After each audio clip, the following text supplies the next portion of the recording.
আমি ক্যান্ডিডেট আমাকে ইলেকশন ঢুকতে যাইনি।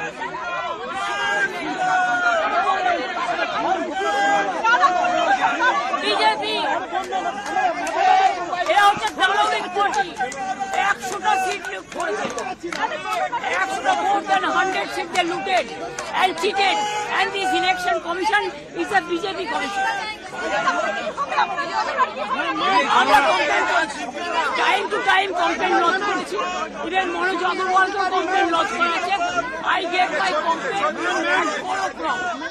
The RO, I complained DO, I complained